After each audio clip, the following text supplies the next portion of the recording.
A Brexiteer has hit back at Michel Barnier after the EU's chief negotiator fumed that the UK's position on fisheries was simply unacceptable. Former Brexit Party MEP June Mummery warned Mr Barnier the fishing industry and coastal communities don't care what he thinks. Fishing has been a major stumbling block in trade talks between Britain and Brussels. But Ms Mummery urged Boris Johnson's Europe advisor David Frost not to bow to pressure from the EU on fishing. The ex-MEP said, "Quite frankly, we don't care what Mr Barnier thinks. The fishing industry doesn't care what he thinks, and all the coastal communities that have had the heart ripped out of them don't care what Mr Barnier thinks. At the end of the day, we want to take back control and manage our waters in a sustainable way. That should make us world-class leaders in fisheries management. We are so close, and now David Frost has to just hang on." Obviously Mr Barnier's feathers are ruffled, and I understand how he feels because we've had 40 years of that feeling that rips you apart.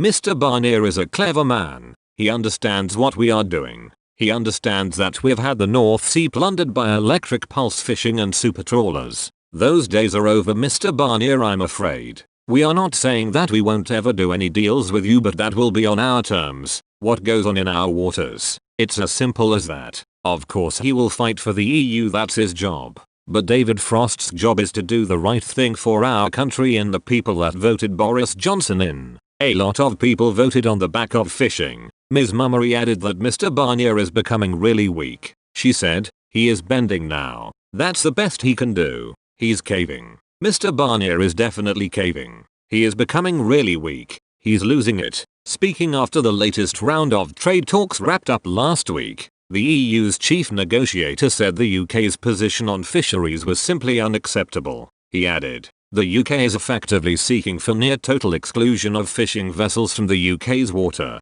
but a UK government source said, while Britain would have the right to control the economic exploitation of its fishing grounds after the transition period, talk of exclusion was incorrect. Mr Barnier also warned a post-Brexit trade deal looked unlikely following the latest round of negotiations. However, his UK counterpart Mr Frost insisted an agreement was still possible, but called for the EU to recognise it was in discussions with an independent state. The UK is in a transition period with the EU until the end of the year after Brexit took place on the 31st of January.